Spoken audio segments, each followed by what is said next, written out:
¡Por Crom! Buenas noches, noctámbulos. Una gata que habla y un lago prohibido. Apaga la luz, toma asiento, que empezamos.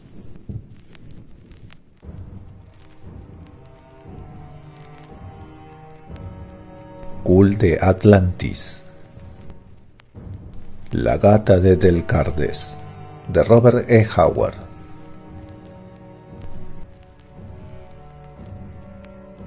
En compañía de Tu, primer consejero del trono, el rey Kul acudió a ver a la gata parlante de Delcardes, pues aunque un gato pueda mirar a un rey, no a todos los reyes les es dado ver a una gata como la de Delcardes. Así Kul se olvidó de las amenazas de Tul Sadun, el nigromante, y acudió a ver a Delcardes. Kul se mostraba escéptico, y Tu era cauteloso y se mostraba receloso, sin saber por qué. Pero años de conspiraciones e intrigas le habían agriado el ánimo. Juraba obstinadamente que una gata parlante no era sino un fraude, una estafa y un engaño, y afirmaba que si una cosa así existía de verdad, ello sería un insulto directo a los dioses, pues éstos habían dispuesto que solo el hombre tuviera el poder de la palabra. Pero Kul sabía que en los tiempos antiguos las bestias habían hablado con los hombres, pues había oído contar las leyendas transmitidas de una generación a otra por sus antepasados bárbaros. Así, aunque escéptico, su mente se hallaba abierta a la convicción. Delcardes ayudó a aumentar esa convicción. La dama se hallaba tendida, con una sutil naturalidad, sobre su diván de seda, como un gran y hermoso felino, y miró a Kul desde debajo de unas pestañas largas y curvadas, que proporcionaban un encanto inimaginable a sus ojos estrechos, atractivamente rasgados. Tenía unos labios llenos y rojos, habitualmente curvados como ahora, en una débil sonrisa enigmática. Su vestimenta de seda y sus ornamentos de oro y piedras preciosas ocultaban poco de su gloriosa figura. Pero a Kul no le interesaban las mujeres. Gobernaba Valusia, cierto, pero aparte de eso seguía siendo un atlante y un salvaje a los ojos de sus súbditos. La guerra y la conquista atraían toda su atención, junto con la tarea de mantener los pies firmemente asentados sobre el siempre tambaleante trono de un imperio antiguo, y la de aprender las costumbres y la forma de pensar del pueblo que gobernaba. Para Kul, Delcardes era una figura misteriosa, como una reina atractiva, pero rodeada por un halo de sabiduría antigua y de magia femenina. Para Tu, en cambio, no era más que una mujer y, en consecuencia, fundamento latente de la intriga y el peligro. Para Canú, el embajador picto y más estrecho consejero de Kul, era como una niña ávida que hacía ostentación de sus actitudes, pero Canú no estaba presente cuando Kul acudió a ver a la gata parlante. La gata se hallaba repantiguada sobre un cojín de seda, en un pequeño diván propio, y observó al rey con ojos inescrutables. Se llamaba Saremes y disponía de un esclavo situado tras ella, dispuesto a satisfacer sus menores deseos. Se trataba de un hombre larguirucho que mantenía oculta la parte inferior de su rostro, bajo un tenue velo que le caía hasta el pecho. «Rey Kul», dijo Delcardes, «debo pediros un favor antes de que Saremes empiece a hablar, ya que entonces deberé permanecer en silencio». «Puedes hablar», dijo Kul. La mujer sonrió ávidamente y entrelazó las manos. «Os ruego que me permitáis casarme con Kul Ratum, de Sarfran». Tu intervino antes de que Kul pudiera hablar. «Mi señor, este tema ya ha sido largamente discutido antes. Ya me imaginaba yo que habría algún propósito oculto al pediros esta visita. Esta mujer tiene sangre real en sus venas y va en contra de las costumbres de Valusia el permitir que las mujeres de sangre real se casen con extranjeros de rango inferior. Pero el rey puede dictaminar otra cosa si así lo desea», replicó Delcardes. «Mi señor», dijo Tu, que movía las manos como alguien que se encuentra en las últimas fases de la irritación nerviosa, «si se le permite casarse de ese modo, Probablemente eso será causa de guerra, rebelión y discordia durante los 100 años próximos. Pareció dispuesto a lanzarse a una disertación sobre el rango, la genealogía y la historia, pero Kull le interrumpió, agotada ya su breve reserva de paciencia. Por Valka y Jotad, ¿acaso soy una anciana o un sacerdote para que se me importune con tales asuntos? Arregladlo entre vosotros y no me irritéis más con cuestiones matrimoniales. Por Valka, en Atlantis, los hombres y las mujeres se casan con quienes les place y con nadie más. Del Cardes puso mala cara y le dirigió un mohín a Atu, que se encogió, luego sonrió encantadoramente y se volvió sobre el diván con un movimiento ágil. Hablad con Saremes, Kull, antes de que sienta celos de mí. Kull miró a la gata con desconcierto. Tenía un pelaje largo, sedoso y gris, y unos ojos rasgados y misteriosos. Parece muy joven, Kull, pero en realidad es muy vieja, dijo Del Cardes. Es una gata de la vieja raza, que vivían hasta los 1000 años. Preguntadle su edad, Kull. ¿Cuántos años has vivido, Saremes?, preguntó Kull distraído. Valusia aún era joven cuando yo ya era vieja, contestó la gata con una voz clara, aunque curiosamente timbrada. Kull se sobresaltó violentamente. Por Valka y Jotad, exclamó, pero si habla. Del Cardes se echó a reír suavemente, regocijada, pero la expresión de la gata no se alteró. Hablo, pienso, sé y soy, añadió la gata. He sido aliada de reinas y consejera de reyes desde mucho antes de que las playas blancas de Atlantis conocieran vuestros pies, rey de Valusia. Vi a los antepasados valusos cabalgar hacia el extremo más oriental para aplastar a los de la vieja raza.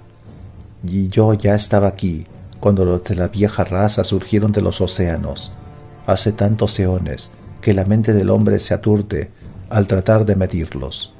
Soy más vieja que Tul-Sadun, a quien pocos hombres han visto. He visto surgir los imperios y desmoronarse los reinos, a los reyes cabalgar en sus corceles y salir de sus guaridas. He sido una divinidad en mis tiempos, y extraños fueron los neófitos que se inclinaron ante mí, y terribles los ritos que se practicaron en mi honor. He sido respetada por seres exaltados de mi misma clase, seres tan extraños como sus hazañas. ¿Puedes leer en las estrellas y predecir el futuro?, preguntó Kull, cuya mente de bárbaro se abalanzó de inmediato sobre ideas materiales y prácticas. En efecto, los libros del pasado y del futuro están abiertos ante mí, y le digo al hombre lo que es bueno que éste sepa.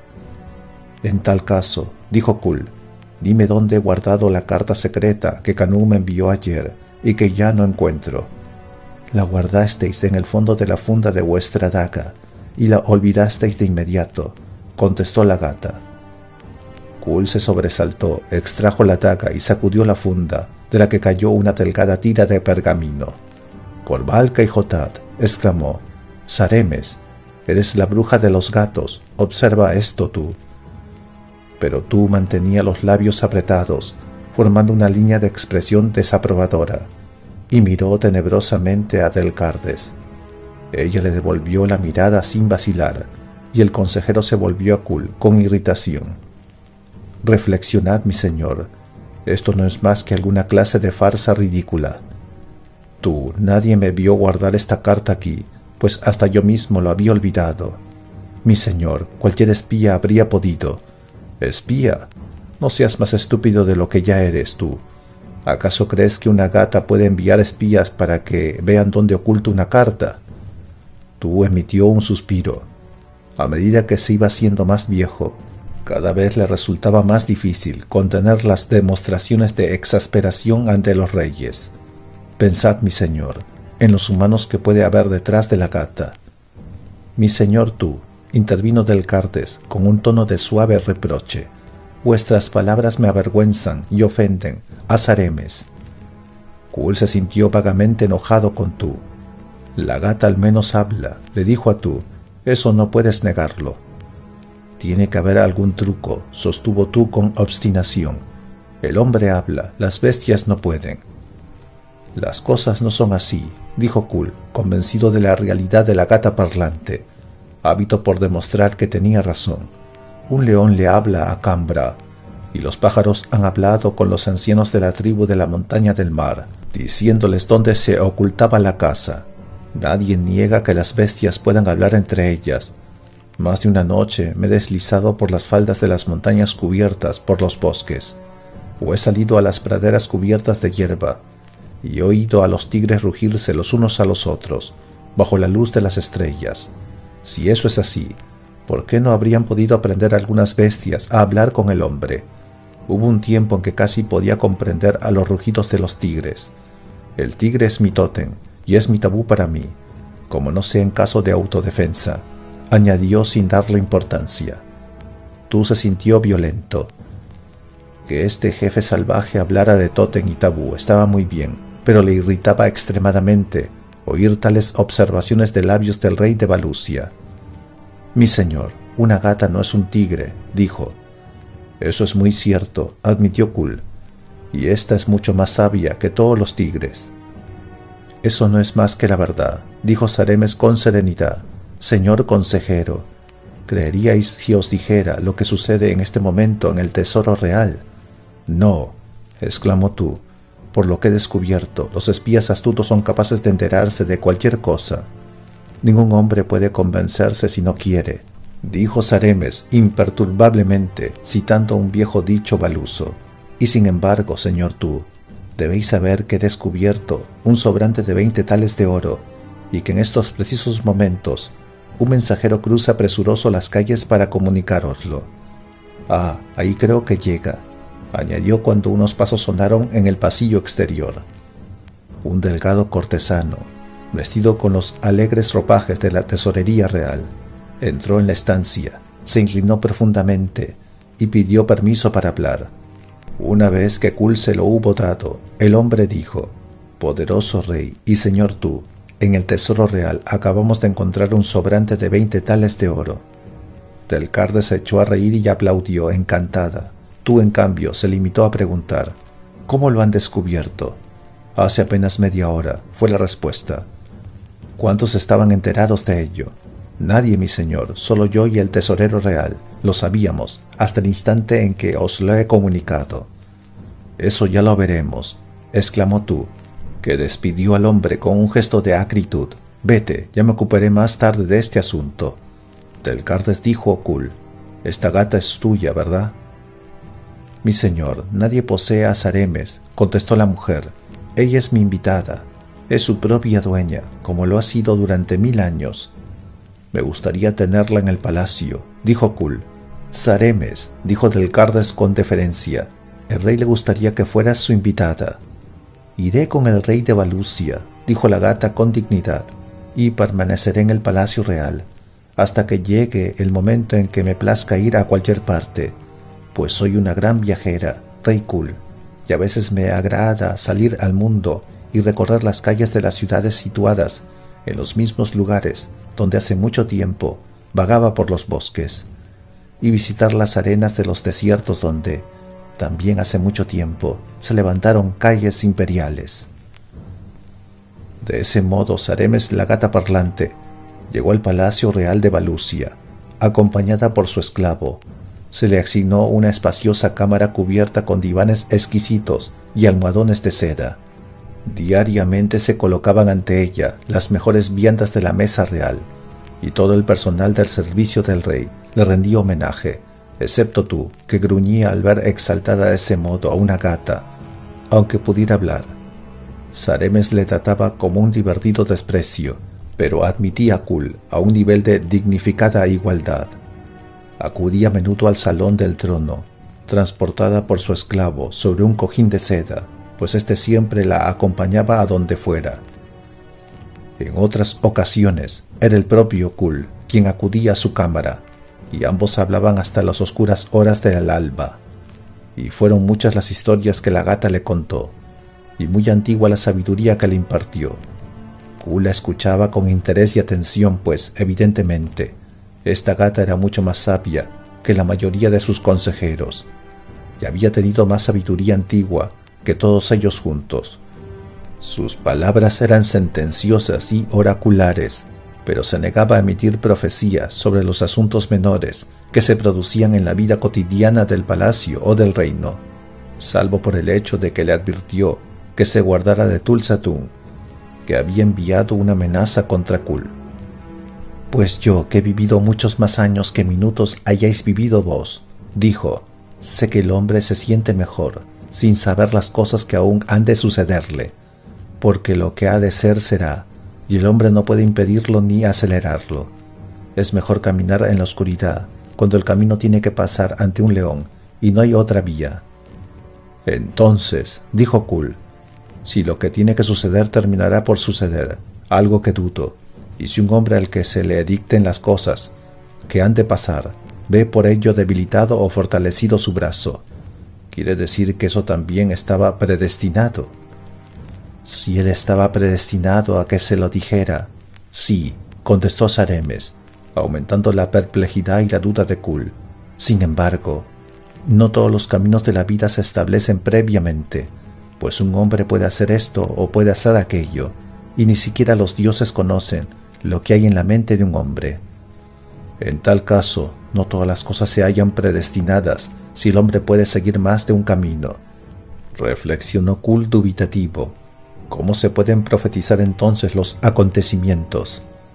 «La vida tiene muchos caminos, Kul», contestó Saremes. «Yo me encuentro en las encrucijadas del mundo y sé lo que hay en cada uno de los caminos. Sin embargo, ni los dioses saben qué camino tomará el hombre, si el de la derecha o el de la izquierda, una vez que haya llegado a la encrucijada que los divide. Y una vez que haya iniciado el recorrido de uno de ellos, ya no puede rehacer sus pasos. Entonces, en nombre de Valka, ¿por qué no indicarme los peligros o las ventajas de seguir uno u otro camino cuando llegue la hora de elegir?», preguntó Kul. «Porque incluso los poderes de alguien como yo tienen también sus límites», contestó la gata, «y no podemos impedir el funcionamiento de la alquimia de los dioses. No podemos destapar por completo el velo que cubre los ojos de los humanos, no sea que los dioses nos quiten nuestro poder y que causemos daño al hombre. Así la esperanza enciende su lámpara a lo largo del camino que sigue el hombre, aunque cabe que ese camino sea el peor de todos». Al ver que Kul tenía dificultades para comprender sus palabras, siguió diciendo, «Como veis, mi señor, nuestros poderes también tienen que hallarse sujetos a límites, pues de otro modo seríamos demasiado poderosos y amenazaríamos a los mismos dioses. Así un conjuro místico se ha lanzado sobre nosotros, y aunque podemos abrir los libros del pasado, no podemos sino ofrecer fugaces visiones del futuro, a través de la bruma que lo vela». De algún modo, a Kul le pareció que la argumentación de Saremes era bastante endeble e ilógica, y que olía a brujería y a farsa, pero al ver que los ojos fríos y oblicuos de la gata le miraban sin parpadear, no se sintió inclinado a oponer objeción alguna, aunque se le hubiese ocurrido. «Y ahora», dijo la gata, «haré un lado el velo, aunque solo por un instante, porque es por vuestro propio bien. Permitid que Delcartes se case con Kul Ratun». Kul se levantó con un encogimiento de la impaciencia de sus poderosos hombros. «No quiero tener nada que ver con la boda de una mujer. Que tú se ocupe de eso». Kul, sin embargo, consultó esa idea con la almohada, y su voluntad sobre el asunto se fue debilitando a medida que Saremes entretejía hábilmente el consejo en las conversaciones filosóficas y morales que iban teniendo lugar. Resultaba verdaderamente extraño ver a Kul con la barbilla apoyada sobre su enorme puño, inclinado hacia adelante para beber en las claras entonaciones de las palabras de la gata Saremes, enroscada sobre su cojín de seda o extendida lánguidamente sobre un diván, enfrascada en hablar sobre temas misteriosos y fascinantes, con los ojos brillándole extrañamente, sin mover apenas los labios, si es que se movían, mientras el esclavo Cthulhus permanecía en pie tras ellos, como una estatua inmóvil y silencioso.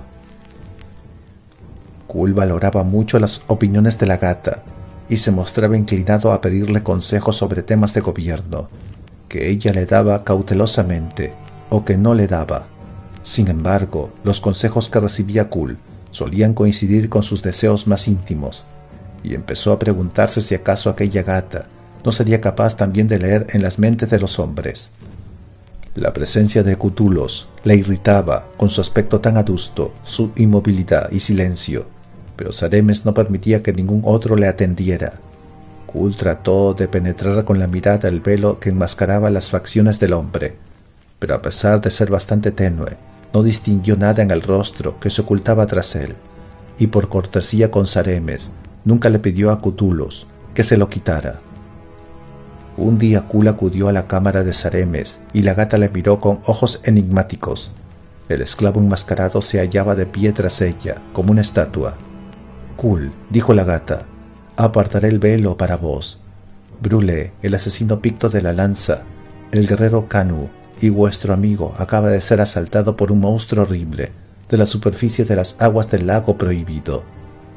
K'ul se puso en pie de un salto rabioso y alarmado. «¿Qué, Brûlé? En el nombre de Valka, ¿qué está haciendo en el lago prohibido? Estaba nadando en sus aguas. Apresuraos, porque todavía podéis salvarle, aun cuando sea arrastrado hacia el país encantado que se encuentra bajo el lago». K'ul se precipitó hacia la puerta. Se sentía perplejo, pero no tanto como se habría sentido si el nadador hubiera sido otro, porque conocía la implacable irreverencia del jefe picto, uno de los más poderosos aliados de Valusia. Empezó a gritar, llamando a los guardias, pero la voz de Saremes le interrumpió. «No, mi señor, será mejor que vayáis solo. Ni siquiera vuestras órdenes inducirán a ningún hombre a acompañaros a las aguas de ese lago cruel. Y según la leyenda de Valusia, es la muerte la que le espera a cualquiera que entre en sus aguas, salvo al rey». «Está bien, iré yo solo», asintió K'ul, «y así salvaré a Brûlé de las iras del pueblo en el caso de que escape de las garras de los monstruos. Informa a Kanu». K'ul rechazó con gruñidos sin palabras las respetuosas preguntas que se le hicieron, montó en su gran corcel y salió de Valusia a toda velocidad. Cabalgaba solo, pues había ordenado a nadie le siguiera. Lo que tenía que hacer podía hacerlo solo, y no deseaba que hubiera nadie presente cuando sacara a Brûlé, o el cadáver de Brûlé, de las profundidades del lago prohibido. Maldijo la implacable desconsideración del picto, y también maldijo el tabú que pendía sobre el lago, y cuya violación bien podría causar una rebelión entre los valusos. El crepúsculo descendía por las montañas de Salgara, cuando K'ul detuvo su caballo junto a la orilla del lago, que se extendía en medio de un bosque grande y solitario. Desde luego, no había nada de prohibido en su aspecto, pues las aguas se extendían azules y plácidas, de una playa blanca a otra, y las diminutas islas que se elevaban de su fondo parecían más bien como pequeñas gemas de esmeralda y jade. Una débil y trémula neblina se elevaba de ellas, lo que daba al aire un hálito de irrealidad que se extendía por todas las zonas circundantes del lago. K'ul escuchó con atención durante un momento, y tuvo la impresión de que una música débil y lejana surgía de las aguas de color zafiro. Lanzó una maldición impaciente y se preguntó si acaso no estaría siendo embrujado. Se quitó todos los ropajes y ornamentos, a excepción del cinto, el taparrabos y la espada, y se introdujo en las trémulas aguas azules, hasta que éstas le llegaron a la altura de los muslos. Luego, sabiendo que la profundidad aumentaba con rapidez, aspiró una intensa bocanada de aire y se zambulló. Mientras descendía a través del brillo de color zafiro, tuvo tiempo para pensar en que aquella era quizá una misión estúpida. Debería haberse tomado el tiempo necesario para averiguar por Saremes dónde había nadado Brûlé en el momento de verse atacado, y si sus propios esfuerzos se hallaban destinados a rescatar al guerrero o no. Sin embargo, pensó que quizá la gata no se le hubiera dicho y que, aun cuando le hubiera asegurado el más estrepitoso de los fracasos, él habría intentado de todos modos lo que intentaba hacer ahora. Por lo visto, había algo de verdad en las palabras de Saremes cuando afirmaba que era mejor no contar a los hombres nada sobre su futuro. En cuanto al lugar donde hubiera estado nadando Brûlé, daba igual, porque el monstruo podría haberle arrastrado hacia cualquier parte. Así pues, K'ul se propuso explorar todo el lecho del lago hasta que, mientras reflexionaba en todas estas cosas, una sombra pasó relampagueante junto a él. Como un vago temblor en el tremolar de jade y zafiro del lago, fue consciente de que otras sombras pasaban también a su lado, desde todos los puntos, pero no pudo distinguir sus formas. Por debajo de él empezó a vislumbrar el fondo del lago, que parecía emitir una extraña radiación. Ahora las sombras le rodeaban por completo, tejiendo una red serpentina sobre él, una red de colores de 1000 matices distintos, siempre cambiantes. Aquí las aguas adquirieron el color del topacio, y aquellas cosas se ondularon y parpadearon en su mágico esplendor. Al igual que los tonos y las sombras de colores, eran vagas e irreales, opacas y al mismo tiempo brillantes. Tras haber decidido que no tenían la intención de causarle ningún daño, Kul no les prestó mayor atención y dirigió la mirada hacia el lecho del lago, que ahora rozó ligeramente con los pies. Se sobresaltó por un momento, pues casi podría haber jurado que acababa de posarse sobre una criatura viviente, ya que percibió un movimiento rítmico por debajo de sus pies desnudos. El débil resplandor era evidente allá, en el fondo del lago, por lo que podía ver que el lecho del lago se extendía hacia todos lados, hasta que se desvanecía en las tranquilas sombras de zafiro, y formaba una superficie sólida que se apagaba y encendía con una inquietante regularidad. Kul se inclinó para mirar con más atención. El suelo se hallaba cubierto por una especie de sustancia como de musgo, que brillaba como una llama blanca. Era como si el lecho del lago lo formaran miríadas de luciérnagas que abrieran y bajaran sus alas al unísono, y este musgo parecía palpitar bajo sus pies como algo vivo. Ahora Kul empezó a nadar de nuevo hacia la superficie. Criado entre las montañas del mar de Atlantis, era casi como una criatura marina. Se sentía tan a gusto entre las aguas como cualquier lemur, y era capaz de permanecer bajo la superficie el doble de tiempo que cualquier nadador ordinario. Pero este lago era algo profundo, y deseaba conservar toda su fortaleza. Llegó a la superficie, se llenó de aire el enorme pecho y volvió a bucear. Las sombras volvieron a rodearle, casi aturdiendo su visión con sus brillos fantasmagóricos. Esta vez nadó con mayor rapidez, y al llegar al fondo empezó a caminar por él todo lo prisa que le permitían aquella sustancia pegajosa que rodeaba sus pies, mientras el musgo de fuego parecía respirar y encenderse. Aquellas cosas de colores relampagueantes a su alrededor, y unas sombras monstruosas y de pesadilla surgían detrás de su hombro para caer sobre el ardiente fondo. El musgo se hallaba cubierto por los huesos y las calaveras de los hombres que se habían atrevido a nadar en el lago prohibido. De repente, con una silenciosa agitación de las aguas, algo se precipitó hacia Kul. Al principio el rey creyó que se trataba de un pulpo gigante, pues el cuerpo era de un pulpo, dotado de largos y ondulantes tentáculos, pero al cargar contra él se dio cuenta de que tenía las piernas de un hombre, y que un espantoso rostro semihumano le miraba entre los brazos retorcidos y serpentinos del monstruo. Kul afianzó los pies y al notar que los crueles tentáculos se le enroscaban en las piernas, dio una embestida con la espada, que golpeó con una fría exactitud en medio de aquel rostro demoníaco, con lo que la criatura se desmoronó y murió a sus pies, entre crueles y silenciosos estremecimientos. La sangre se extendió como una niebla a su alrededor, y con un fuerte impulso de sus piernas contra el fondo, Kul ascendió de nuevo hacia la superficie. Su cabeza surgió con violencia a la luz, que se desvanecía con rapidez, y en ese mismo instante una gran forma avanzó espumeante hacia él. Era una araña de agua, pero más grande que un cerdo, y sus ojos fríos brillaban con una mirada infernal. Kul se mantuvo a flote con movimientos de los pies y de una mano, y levantó la espada cuando la araña se precipitaba sobre él.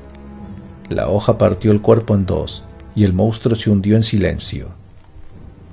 Un ligero sonido le hizo volverse a tiempo de ver que otra, más grande aún que la primera, estaba ya casi sobre él. El monstruo extendió sobre los brazos y los hombros del rey unos pegajosos hilos de telaraña que habrían significado la perdición para cualquiera que no fuera un gigante como el rey. Pero Kul cortó las crueles cadenas como si hubieran sido cuerdas, sujetó una pata de aquella cosa que se cernía sobre él, y atravesó al monstruo una y otra vez, hasta que lo notó debilitado. Lo soltó y el animal flotó, alejándose, enrojeciendo las aguas a su alrededor. «Por Valka», murmuró el rey, «parece que no voy a quedarme sin nada que hacer, y sin embargo me resulta fácil matar a estas cosas. ¿Cómo habrán podido superar a Brûlé, que solo se ve superado por mí en combate en todos los 7 reinos?» Pero Kul no tardaría en descubrir que otros espectros más crueles poblaban los abismos surcados de muerte del lago prohibido. Buceó de nuevo, y su mirada solo encontró esta vez las sombras de colores y los huesos de hombres olvidados. Volvió a nadar hacia la superficie en busca de aire, y luego buceó por 4ª vez. No se encontraba lejos de una de las islas, y al descender se preguntó qué cosas extrañas se ocultarían tras el denso follaje esmeralda que cubría las islas. Según decía la leyenda, allí se habían levantado templos y santuarios que no fueron construidos por manos humanas, y en ciertas noches los seres del lago surgían de las profundidades para realizar allí sus ritos misteriosos. La agitación se produjo justo en el momento en que sus pies tocaban el musgo, procedía de atrás, y Kul, advertido por un instinto primigenio, se volvió justo a tiempo para ver una gran forma que se cernía sobre él, una forma que no era ni de hombre ni de bestia, sino una horrible mezcolanza de ambos. Sintió entonces que unos dedos gigantescos se cerraban sobre su brazo y su hombro. Forcejeó salvajemente, pero aquella cosa le aferró con firmeza el brazo que sostenía la espada, dejándole impotente, y sus garras se hundieron profundamente en el antebrazo izquierdo. Tomando un impulso volcánico, se retorció para darse media vuelta y poder ver por fin a su atacante. Aquella cosa era parecida a un tiburón monstruoso, pero dotado de un cuerno largo y cruel, que se curvaba como un sable y le sobresalía del hocico. Tenía 4 brazos de forma humana, pero era inhumano en cuanto a su tamaño y en cuanto a la fortaleza que había en las garras engarfiadas de sus dedos. Con solo 2 brazos el monstruo inmovilizaba a Kul, mientras que con los otros 2 le inclinaba la cabeza hacia atrás para romperle la nuca. Pero de un ser tan tenaz como este, por mucho que fuera su poder, podía conquistar tan fácilmente a Kul de Atlantis. Una salvaje rabia se apoderó de él, y el rey de Valusia se puso furioso. Afianzó los pies sobre el musgo, liberó el brazo izquierdo con una poderosa contorsión y tiró del hombro, y con la velocidad de un felino, trató de pasarse la espada de la mano derecha a la izquierda. Al ver fracasado su intento, golpeó salvajemente al monstruo con el puño, pero la burlona materia de color zafiro que le rodeaba le engañó y amortiguó la fuerza de su golpe. El hombre tiburón hizo descender su hocico, pero antes de que pudiera golpear hacia arriba, Kul agarró el cuerno con la mano izquierda y lo sostuvo con firmeza. A ello siguió una verdadera prueba de poder y resistencia. Kul, incapaz de moverse con rapidez en el agua, sabía que su única esperanza consistía en permanecer cerca de su enemigo para forcejear con él y contrarrestar así la mayor rapidez del monstruo. Se esforzó desesperadamente por liberar el brazo que sostenía la espada, hasta el punto de que el hombre tiburón se vio obligado a sujetárselo con las 4 manos de las que disponía. Kul seguía sujetando firmemente el cuerno, sin atreverse a soltarlo para que no le desgarrara con su terrible embestida hacia arriba, mientras que el hombre tiburón tampoco se atrevía a apartar una sola de sus manos del brazo de Kul, que sostenía la larga espada. Así enzarzados, forcejearon y se retorcieron, pero Kul no tardó en darse cuenta de que estaba condenado si continuaba en aquella manera, porque ya empezaba a sufrir los efectos de la falta de aire. El brillo que observó en los fríos ojos del hombre tiburón le indicó que él también se había dado cuenta de que solo tenía que sujetar de ese modo a Kul bajo la superficie del agua hasta que se ahogara. Era una situación realmente desesperada para cualquier hombre, pero Kul de Atlantis no era un hombre ordinario, entrenado desde la niñez en una dura y sangrienta escuela, dotado de unos músculos de acero y un cerebro impávido. Añadía a todo ello la coordinación de movimientos que distingue a un gran luchador, un valor que nunca se amilanaba y una rabia felina que, en ocasiones, le empujaba a realizar hazañas sobrehumanas. Ahora, consciente de que el fin se aproximaba con rapidez e impulsado frenéticamente por su propia impotencia, decidió emprender una acción tan desesperada como la necesidad en que se hallaba. Soltó el cuerno del monstruo al mismo tiempo que inclinaba todo lo que podía el cuerpo hacia atrás y con la mano libre agarraba el brazo más cercano de aquella cosa. El hombre tiburón golpeó al instante y el cuerno rozó desgarradoramente uno de los muslos de Kull, cuando de pronto, afortunado Atlante, se enganchó en el pesado cinto del rey, mientras el monstruo pugnaba por liberar el cuerno. Kull imprimió toda la potencia a los dedos que sujetaban uno de los brazos de aquella cosa, y aplastó una carne fría y húmeda, junto con unos huesos inhumanos, como si se tratara de una fruta madura.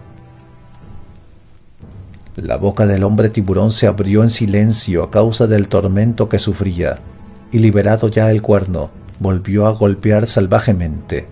Kull evitó el golpe, pero perdió entonces el equilibrio, y ambos cayeron juntos, medio tragados por la superficie de jade sobre la que se movían. Y mientras seguían forcejeando allí, Kull liberó por fin el brazo que sostenía la espada, apartándolo de las debilitadas garras del monstruo, y lanzó un mandoble hacia arriba, rajando al monstruo y abriéndolo en dos. Toda la batalla había consumido apenas un momento, pero a Kull le parecieron horas mientras nadaba a toda velocidad hacia arriba, luchando contra el mareo que se apoderaba de su cabeza y contra el gran peso que parecía querer aplastarle las costillas. Vio débilmente que el fondo del lago se elevaba de repente a su lado y se dio cuenta de que formaba un declive que daba a una isla. Luego el agua pareció cobrar vida a su alrededor y se sintió azotado desde los hombros hasta los talones por unos gigantescos anillos que ni siquiera sus músculos de acero pudieron quebrar. Empezaba a fallarle la conciencia. Sentía que se agotaba a una velocidad terrible. Notó en su cabeza el sonido de muchas campanillas y entonces de repente se encontró con la cabeza por encima del agua y sus torturados pulmones absorbieron el aire a grandes cantidades. Se agitó, envuelto en la mayor oscuridad, y solo tuvo tiempo de aspirar una prolongada bocanada de aire antes de verse arrastrado de nuevo hacia el fondo. La luz volvió a brillar a su alrededor y vio de nuevo el musgo de fuego palpitando allá a lo lejos, en el fondo. Se había visto atrapado por una gran serpiente que la había rodeado varias veces con los anillos de su sinuoso cuerpo, como enormes cables, y que ahora le arrastraba hacia un destino que solo Valka podía conocer. Esta vez Kull no forcejeó y prefirió conservar su fortaleza. Si la serpiente no le mantenía bajo el agua el tiempo suficiente como para morir ahogado, sin duda alguna se presentaría una oportunidad de combatir cuando la criatura llegara a su guarida o al lugar hacia donde le llevaba. Tal y como se hallaba atrapado, las extremidades de Kull se encontraban tan aprisionadas que no habría podido ni liberar un brazo, ni mucho menos huir de ella. La serpiente que avanzaba con rapidez a través de las azules profundidades era la más grande que Kull hubiera visto jamás, pues medía sus buenos 70 metros, cubiertos de escamas de color jade y dorado, vívidas y maravillosamente coloreadas. Sus ojos, cuando se volvió hacia él, eran de un intenso fuego helado, si es que algo así pudiera concebirse. A pesar de lo comprometido de su situación, el alma imaginativa de Kull no pudo dejar de maravillarse ante aquella escena tan extraña, la gran forma verde y dorada volando a través del ardiente topacio del lago, mientras que los colores de las sombras ondulaban lánguidamente a su alrededor. El fondo, que se parecía a una gema encendida, volvió a curvarse hacia arriba, como si se acercara a una isla o a la orilla del lago, cuando de pronto una gran caverna apareció ante ellos. La serpiente se deslizó en el interior, desapareció de improviso el musgo de fuego, y Kull se encontró parcialmente por encima de la superficie del agua, envuelto por la oscuridad. Fue transportado de este modo durante lo que pareció un largo rato, y luego el monstruo volvió a zambullirse. Salieron de nuevo a la luz, pero una luz como Kull no había visto jamás. Era un brillo luminoso que tremolaba crepuscularmente sobre la superficie de las aguas, que permanecían quietas y oscuras. Kull supo entonces que se hallaba en el reino encantado, por debajo del fondo del lago prohibido, pues esta no era ninguna radiación terrenal, sino una luz negra, más negra que cualquier oscuridad, a pesar de lo cual iluminaba aquellas aguas impías lo suficiente como para poder ver el brillo opaco de las aguas y su propio reflejo oscuro en ellas. De repente los anillos se aflojaron alrededor de sus miembros y se impulsó rápidamente hacia un enorme bulto que había surgido de entre las sombras frente a él. Nadó con fuerza y se aproximó a lo que en algún tiempo había sido una gran ciudad. Se elevaba más y más hacia arriba sobre una gran superficie de piedra negra, hasta que sus sombríos chapiteles se perdían en la negrura, por encima incluso de aquella luz profana que, también negra, parecía tener una tonalidad diferente. Se trataba de enormes edificios cuadrados, de construcción maciza, de poderosos bloques basálticos que salieron a su encuentro cuando surgió de entre las pegajosas aguas y empezó a subir los escalones tallados en la piedra, como los que hubieran podido tallar en la roca viva de un acantilado. Unas columnas gigantescas se elevaban entre los edificios. Ningún resplandor de luz terrenal aliviaba la macabra visión de esta ciudad inhumana, pero la luz negra brotaba de sus muros y torres para derramarse sobre las aguas en vastas oleadas palpitantes. Kull se dio cuenta de que una enorme multitud de seres parecían esperarle en un amplio espacio que se extendía ante él, abierto entre los edificios que se retiraban hacia los lados. Parpadeó e hizo esfuerzos por acostumbrar su visión a esta extraña iluminación. Los seres se acercaron más y un susurro recorrió sus filas, como el ondear de la hierba bajo el viento nocturno. Eran lumínicos y sombreados, relucientes contra la negrura de su ciudad, y sus ojos eran fantasmagóricos y luminosos. Entonces el rey vio que uno se destacaba de los demás ante él. Este se parecía mucho a un hombre y poseía un rostro barbudo, altivo y noble, aunque un ceño fruncido se extendía sobre sus magníficas cejas. «Vienes como un heraldo de todos los de tu raza», dijo de repente este hombre lacustre, ensangrentado y sosteniendo una espada enrojecida. Kull se echó a reír enojado ante esta evidente injusticia. «Por Valka y Jotá», exclamó el rey, «la mayor parte de esa sangre es mía, y ha sido derramada por los bichos de vuestro maldito lago. La muerte y la ruina siguen el curso de tu raza», dijo sombríamente el hombre lacustre. «¿Acaso no lo sabemos? Claro que sí. Nosotros mismos reinamos en el lago de aguas azules, antes de que la humanidad fuera siquiera un sueño de los dioses». «Nadie os molesta», empezó a decir Kull. «¿Por qué temen hacerlo? En los viejos tiempos, los hombres de la tierra intentaron invadir nuestro reino de oscuridad. Los matamos y se entabló la guerra entre los hijos del hombre y el pueblo de los lagos.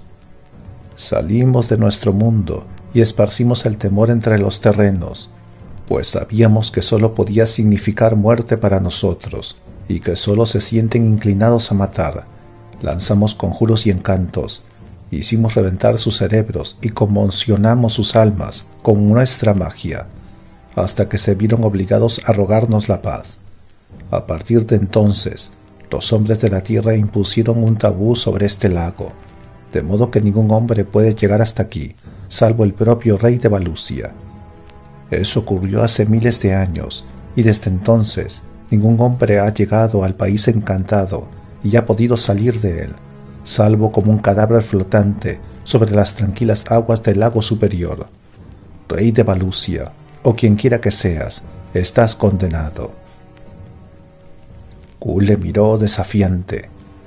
«No he venido a buscar vuestro condenado reino», espetó, «sino que busco a Brûlé, el asesino de la lanza, a quien habéis arrastrado hasta aquí abajo».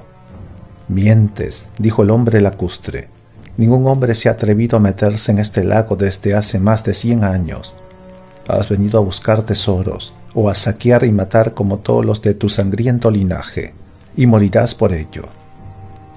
Kull sintió entonces los susurros de los encantos mágicos que le rodeaban, que llenaban el aire y adoptaban forma física, flotando en la trémula luz, como telarañas muy tenues, que se aferraran a él, con vagos tentáculos. Pero él emitió una imprecación impaciente, y los apartó a un lado con el movimiento de la mano desnuda, haciéndolos desaparecer. Porque según la feroz lógica elemental del salvaje, La magia de la decadencia no posee fuerza alguna. Eres joven y fuerte, dijo el rey lacustre. La pobredumbre de la civilización todavía no ha penetrado en tu alma, y es posible que nuestros encantamientos no te hagan el menor daño, porque no los comprendes. En tal caso, debemos intentar otras cosas. Los seres lacustres que le rodeaban sacaron sus dagas y se lanzaron sobre él. El rey se echó a reír, apoyó la espalda contra una columna y aferró la empuñadura de su espada, hasta que los músculos de su brazo derecho sobresalieron como grandes bultos. «Esto sí es un juego que entiendo bien, fantasmas», dijo con una nueva risotada. Todos se detuvieron de pronto. «No trates de evadir tu destino», dijo el rey del lago, «pues somos seres inmortales y no podemos morir a manos de un mortal». «Ahora eres tú el que miente», replicó Kul con la astucia propia del bárbaro, «puesto que, según tus propias palabras, temíais a la muerte que podría causaros los de mi propia raza. Es posible que podáis vivir interminablemente, pero el acero puede con vosotros. Sería bueno que os lo pensáis mejor. Sois blandos, débiles, y no estáis acostumbrados a combatir, ni siquiera sabéis sostener las armas como es debido. Yo, en cambio, nací y me educaron para matar. Podéis acabar conmigo, puesto que sois miles, y yo solo uno, pero vuestros encantamientos han fracasado conmigo, y os aseguro que muchos de vosotros moriréis antes de que yo caiga. Os voy a diezmar en grandes cantidades, así que pensároslo mejor, hombres del lago. ¿Valdrá la pena matarme a cambio de tantas de vuestras vidas? Kul sabía muy bien que todos aquellos seres capaces de matar con el acero podían morir por el acero. Por eso no sentía el menor miedo. Su figura amenazadora y tenebrosa, sangrienta y terrible, se erguía sobre todos ellos. «Reflexionad», repitió, «es mucho mejor que me traigáis a Brûlé, y ambos nos marcharemos en paz. En caso contrario, mi cadáver se verá rodeado por montones de vuestros muertos cuando la batalla haya terminado. Además, si muero aquí, habrá pictos y lemures que seguirán mi rastro, incluso bajo las aguas del lago prohibido, hasta empapar este país encantado con vuestra sangre o lo que tengáis en las venas. Ellos tienen sus propios tabús, y no retroceden ni se dejan amilanar por los tabús de las razas civilizadas, ni les importa lo que pueda sucederle a Valusia, sino que solo piensan en mí, que soy de sangre bárbara, como ellos mismos. El viejo mundo continúa su marcha por el camino de la ruina y el olvido», dijo el rey lacustre con tristeza, «y nosotros, que fuimos todopoderosos en tiempos pasados, tenemos que soportar ahora el desafío de un salvaje arrogante en nuestro propio reino. Jura que jamás volverás a hollar el lago prohibido, que nunca permitirás que sean otros los que contravengan el tabú, y serás libre. Antes traed a mi lado al asesino de la lanza. Ningún hombre así ha llegado nunca a este lago. No, la gata Saremes me dijo. Saremes, sí, la conocíamos de los viejos tiempos, cuando atravesó a nado las aguas verdes y habitó durante unos siglos en las cortes del país encantado. Posee la sabiduría que solo da el tiempo, pero no sabía que hablar el lenguaje de los hombres terrenales. En cualquier caso, aquí no está ese hombre, y te juro». «No me jures por los dioses o los demonios», le interrumpió Kul, «solo quiero tu palabra de hombre». «Te la doy», dijo el rey lacustre, y Kul le creyó, pues había en aquel rey un porte majestuoso que le hacía sentirse extrañamente pequeño y rudo. «Y yo por mi parte», dijo Kul, «te doy mi palabra, que nunca he roto, de que ningún hombre romperá el tabú ni os volverá a molestar de ningún modo. Y yo te creo, pues eres un hombre terrenal diferente de todos los que he conocido hasta ahora. Eres un rey real, y lo que es más importante, un verdadero hombre».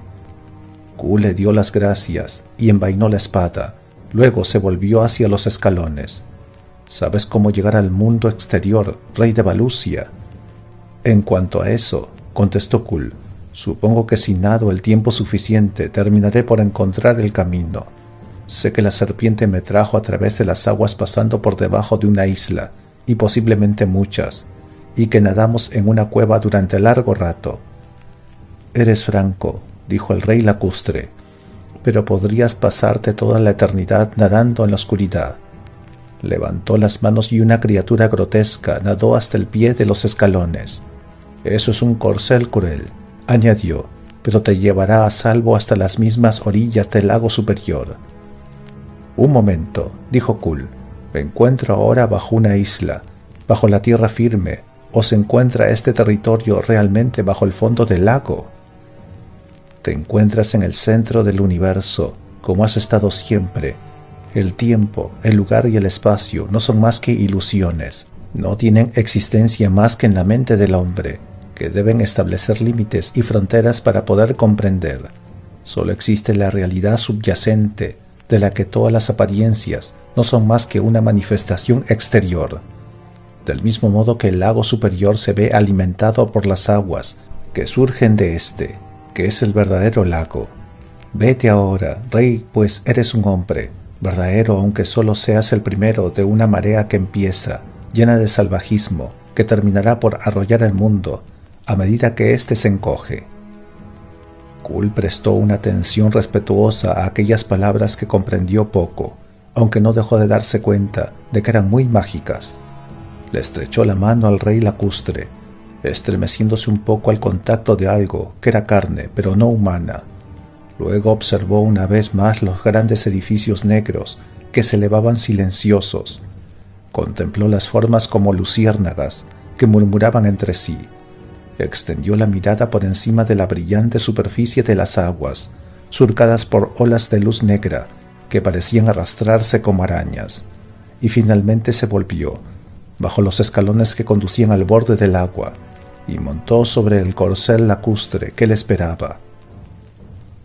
Transcurrieron eones llenos de cuevas oscuras y aguas que se precipitaban, del susurro de monstruos gigantescos que no podía ver, unas veces por encima de la superficie y otras por debajo del agua. El corcel transportaba al rey, hasta que finalmente apareció el musgo de fuego y ascendieron a través del azul del agua ardiente. Luego Kull avanzó hacia la tierra vadeando. El brioso caballo de Kull esperaba impaciente allí donde el rey lo había dejado. La luz empezaba a levantarse sobre el lago y Kull no pudo reprimir su sorpresa. Por Valka, hace apenas una hora desmonté aquí mismo. Creía que había transcurrido muchas horas e incluso días desde entonces. Montó y regresó a caballo a la ciudad de Valusia, sin dejar de pensar que quizá hubiera algún significado oculto en las observaciones del rey lacustre sobre la ilusión del tiempo. Kull se sentía fatigado, enojado y aturdido. El viaje a través del lago le había limpiado de la sangre, pero el movimiento sobre el caballo le abrió la herida del muslo, que empezó a sangrar de nuevo. Además, la pierna estaba rígida y le irritaba algo. No obstante, su principal pensamiento era el hecho de que Saremes le había mentido, ya fuera por ignorancia o con maliciosa intencionalidad, algo que había estado a punto de costarle la vida. ¿Por qué razón? Lanzó una maldición y pensó en lo que diría tú, pero hasta una gata parlante podía equivocarse inocentemente. De todos modos, decidió no hacer caso de sus palabras. Cruzó en silencio las calles plateadas de la antigua ciudad, y los hombres que montaban la guardia ante el palacio se quedaron boquiabiertos al verle aparecer, pero, prudentemente, no le hicieron preguntas. Encontró el palacio alborotado, lanzó un juramento y se dirigió con paso airado a la sala del consejo y de allí a la cámara de la gata Saremes. Estaba enroscada, imperturbable, sobre un cojín. Agrupados en la cámara se encontraban tú y los principales consejeros, cada uno de ellos tratando de convencer a los demás. El esclavo Catullus no se veía por ninguna parte. Kull se vio saludando por una explosiva aclamación de gritos y preguntas, pero él se dirigió directamente hacia el cojín que ocupaba Saremes y la observó con la mirada brillante. «Saremes», dijo el rey, «me has mentido». La gata le miró fríamente, bostezó y no contestó. Kull permaneció ante ella, enojado, y tú le tomó por un brazo. Kul, ¿dónde habéis estado en nombre de Valka? ¿De dónde procede esta sangre? Kul se sacudió la mano con irritación. Dejadme, espetó. Esta gata me ha enviado a cumplir una misión estúpida. ¿Dónde está Brûlé? Kul. El rey se volvió en redondo y vio a Brûlé, que en ese momento entraba en la estancia, con sus escasas ropas manchadas por el polvo, como si hubiera cabalgado duramente. Los rasgos de bronce del picto aparecían impertérritos, pero en sus ojos oscuros surgió una expresión de alivio. «En el nombre de los 7 diablos», exclamó el guerrero, malhumorado, para ocultar la emoción que le embargaba. «Mis jinetes han peinado las montañas y los bosques. ¿Dónde estabais?» «Buscando tu valioso cadáver en las profundidades del lago prohibido», contestó Kul, con una expresión de alegría, al ver la perturbación reflejada en el rostro del picto. «¿El lago prohibido?», exclamó Brûlé con la libertad propia del salvaje. «Estáis en vuestros cabales. ¿Qué iba a hacer yo allí? Ayer acompañé a Canú hasta la frontera Sarfana, y al regresar me enteré de que tú había puesto a todo el ejército en pie para que os buscara. Desde entonces mis hombres se han desparramado en todas direcciones, excepto la del lago prohibido, donde jamás se nos habrá ocurrido buscaros». «Saremes me mintió», empezó a decir el rey. Pero su voz se vio ahogada por una explosión de voces que le reprendían, y cuyo tema principal consistía en decir que un reino debía desaparecer nunca sin ceremonia alguna, y dejar que el reino cuidara de sí mismo. «Silencio», rugió por fin Kul con los brazos levantados y un brillo peligroso en la mirada. «Por Valka y Jotad. ¿Acaso soy un mocoso como para tener que pedir permiso? Tú, cuéntame lo que ha ocurrido aquí». Tras el repentino silencio que se hizo después de esta explosión de cólera regia, Tú empezó a explicarse. «Mi señor, hemos sido embaucados desde el principio. Esta gata no es más que un engaño y un fraude peligroso, tal y como yo había afirmado. Y sin embargo, mi señor, ¿no habéis oído hablar nunca de hombres capaces de disfrazar sus voces en la distancia, haciéndolas aparecer como si fuera otro el que hablara, o como si sonaran palabras pronunciadas por seres invisibles?» «Claro, por Valka», exclamó Kul de pronto ruborizándose. «He sido un estúpido por haberlo olvidado. Un viejo brujo de Lemuria poseía ese don. No obstante, ¿quién hablaba?» «Cthulhus», exclamó Tú. «También yo fui un estúpido al no recordar a Cthulhus. Un esclavo, sí, pero el más grande erudito y el hombre más sabio de los 7 imperios. Esclavo de esa desalmada de Delcartes, que debe de estar ahora retorciéndose a causa de los tormentos». Kul le dirigió una penetrante exclamación. «Sí, mi señor», siguió diciendo Tú, ceñudo. «Cuando llegué aquí y descubrí que os habíais marchado solo y nadie supo decirme a dónde, sospeché de inmediato una traición. Me senté entonces a reflexionar y recordé a Cthulhus y su arte de fingir voces, y cómo esa gata falsa os había estado diciendo cosas pequeñas, sin haceros ninguna otra gran profecía, ofreciendo falsos argumentos con la intención de refrenarnos. Me di cuenta entonces de que Delcartes os había enviado a esta gata y a Cthulhus para engañaros, para que se ganaran vuestra confianza. Envié a buscar a Delcartes y la sometí a tortura, para que lo confesara todo. Había planeado las cosas muy astutamente. Ah, claro, Saremes debía llevar siempre consigo a su esclavo Cthulhus, para que él pudiera hablar con su voz fingida e inducir extrañas ideas en nuestra mente. «Entonces, ¿dónde está Cthulhus?», preguntó Kul. «Había desaparecido cuando llegué a la cámara de Saremes, y...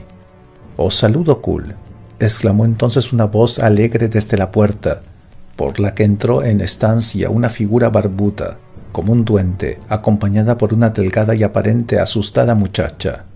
«Canú, Delcartes, de modo que finalmente no te han torturado». «Oh, mi señor», exclamó la joven, que se hincó de rodillas ante él, abrazándose a sus piernas. «Soy culpable de haberos engañado, mi señor, pero no pretendía causaros ningún daño. Yo solo deseaba casarme con Kul Ratun». Kul la tomó por los hombros e hizo que se incorporara, perplejo, pero apiadado al ver el evidente terror y remordimiento de aquella mujer.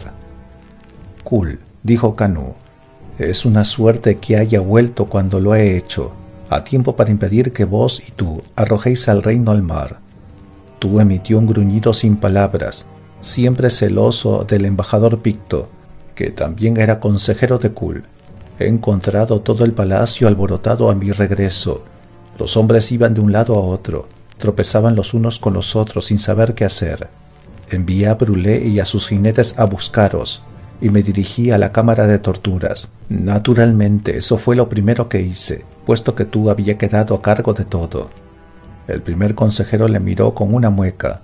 El caso es que acudí a la cámara de torturas, siguió diciendo Kanu plácidamente, y los encontré a punto de torturar a la pequeña del Cardes, que no hacía sino llorar y contarles todo lo que tenía que contar, a pesar de lo cual ellos no le creían. Solo es una muchacha inquisitiva, Kul, a pesar de toda su belleza. Así que la traje aquí. Del Cardes os ha dicho la verdad, al informaros de que Saremes era su invitada y que se trataba de una gata muy antigua. Eso es cierto, es en efecto una gata de la raza antigua, más sabia que otros gatos, y va y viene a donde quiere, como le place, pero no es más que eso, una simple gata. Del Cardes tenía en palacio espías que le informaban de detalles tan poco importantes como el lugar donde habéis guardado una carta, en la funda de vuestra daga, o del sobrante encontrado en el tesoro. El cortesano que os informó de ello era precisamente uno de estos espías, y se lo comunicó a ella, antes de decírselo al tesorero real. Sus espías eran vuestros servidores más leales y cercanos. Las cosas que le contaban no podían haceros daño, y en cambio le ayudaban a ella, a quienes todos quieren, porque no tiene la intención de causar daño a nadie. Su idea consistía en hacer que Cthulhu hablara a través de la boca de Saremes, se ganara vuestra confianza mediante pequeñas profecías y hechos de los que cualquiera podía estar enterado, como advertiros en contra de Tulsatun. Luego, mediante el constante planteamiento de la cuestión, pretendía obtener de vos el permiso para que Kultraton se casara con Del Cardes. Ese era el único deseo de la muchacha. Y entonces Cthulhu se convirtió en un traidor, dijo tú. En ese momento se produjo un ruido de la puerta de la estancia y entraron unos guardias, arrastrando por los brazos a una figura larguirucha que llevaba el rostro cubierto por un velo y las manos atadas a la espalda. «¡Cthulhu!». «Sí, Cthulhu», asintió Kanu, aunque no parecía sentirse muy tranquilo, pues sus ojos se movían inquietos. Cthulhu, sin duda, con el velo sobre el rostro, para ocultar así los movimientos de su boca y de su cuello al hablar a través de Saremes. Kul observó a la figura silenciosa que se hallaba de pie ante él, como una estatua. Un profundo silencio se hizo entre el grupo, como si un viento frío hubiera pasado entre ellos. Había una gran tensión en el ambiente. Del Cardes miró a la silenciosa figura, y sus ojos se abrieron desmesuradamente, mientras los guardias explicaban cómo habían capturado al esclavo, que intentaba escapar de palacio, deslizándose por un pequeño y viejo corredor. Volvió a hacerse el silencio. Kul se adelantó y extendió una mano para arrancar el velo que cubría el rostro oculto. A través de la tenue tela, Kul sintió como si dos ojos le traspasaran hasta la conciencia. Sin que nadie se diera cuenta, Kanu cerró las manos y los convirtió en puños, poniéndose todo tenso, como si se preparara para una lucha terrible. Luego, cuando la mano de Kul casi tocaba el velo, un sonido repentino quebró el tenso silencio, un sonido como el que podría producir un hombre al golpear el suelo, con la frente o con un codo. El ruido parecía proceder de detrás de una pared.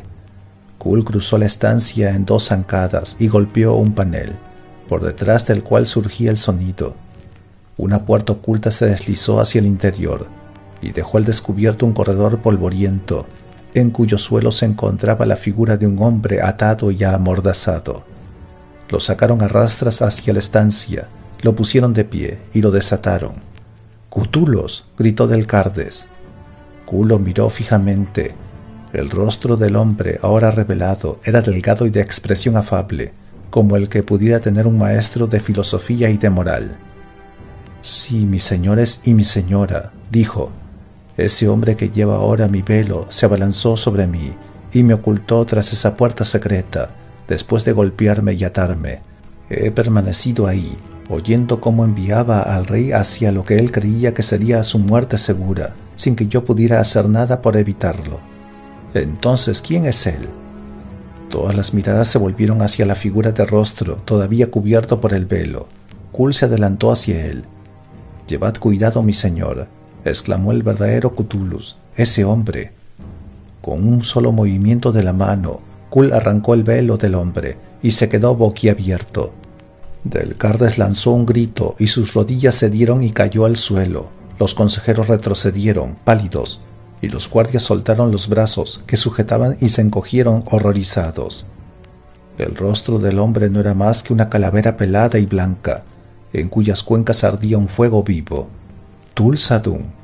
Eso era lo que había imaginado, exclamó Kanú. «En efecto, Tul-Sadun estúpidos», repitió una voz cavernosa, «el más grande de todos los brujos y vuestro enemigo eterno. Kul de Atlantis, habéis ganado esta partida, pero habrá otras, os lo advierto». Se liberó de las ligaduras que le sujetaban los brazos con un solo y despreciativo gesto y se encaminó hacia la puerta, haciendo retroceder a los presentes.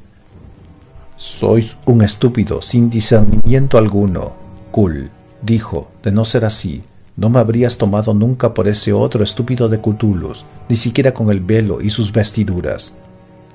Kul se dio cuenta de que era así, pues aunque los dos tenían en general una figura y una altura similares, la carne del brujo con rostro de calavera era como la de un hombre muerto hacía ya mucho tiempo. El rey se había quedado allí de pie, no temeroso como los demás, sino simplemente atónito ante el giro que habían tomado los acontecimientos. Luego, cuando ya se disponía a saltar hacia adelante como un hombre que acabara de despertar de un sueño, Brulé se lanzó a la carga con la silenciosa ferocidad de un tigre, haciendo que su espalda curvada emitiera destellos bajo la luz, como si de un rayo de luz se tratara. La hoja de la espada atravesó las costillas de Tul-Sadun, de modo que la punta le sobresalió entre los hombros. Brulé recuperó la hoja de un rápido tirón, retrocedió y se agachó, dispuesto a lanzarse de nuevo al ataque en caso de que fuera necesario. Entonces se detuvo, atónito.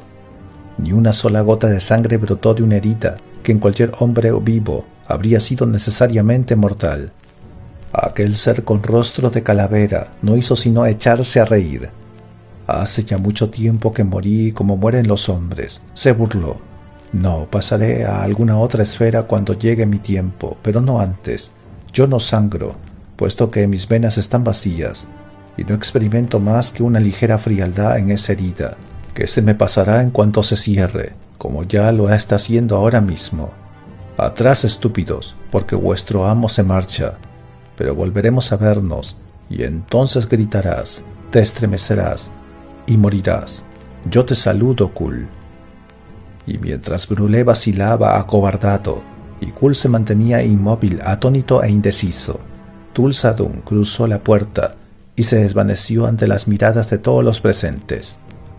«Al menos habéis ganado vuestro primer encuentro con ese rostro de calavera, como él mismo admitió», le dijo Kanú, algo más tarde. «La próxima vez debemos de ser mucho más cautelosos, puesto que se trata de un enemigo poseedor de una magia negra e impía. Os odia, pues no es más que un acólito de la gran serpiente cuyo poder habéis quebrantado.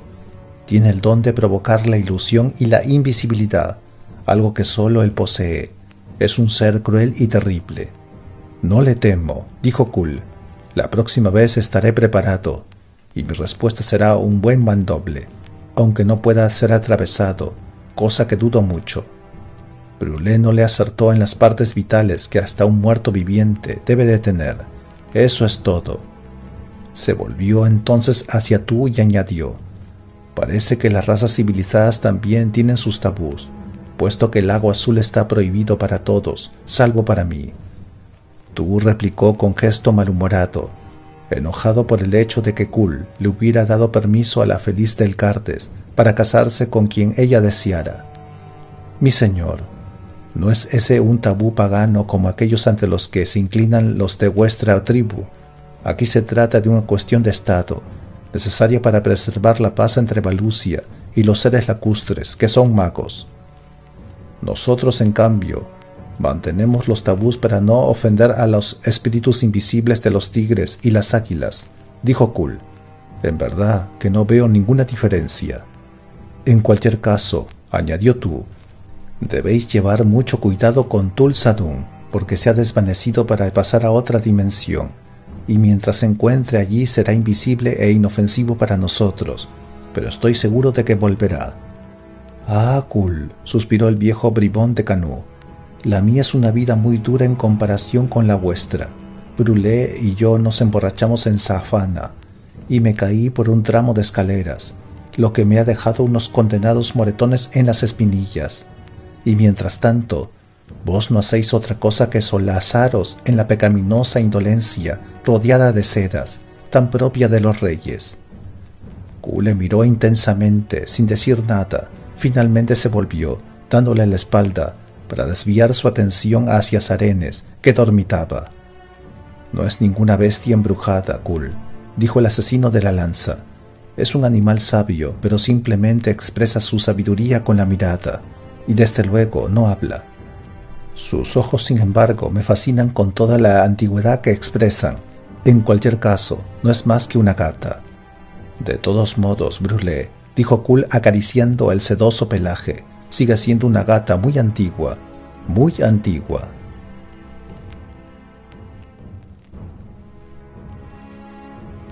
Ahora puedes ser miembro del canal. Muchas gracias. Si el video te gustó, por favor dale me gusta y suscríbete. Eso me ayudaría muchísimo.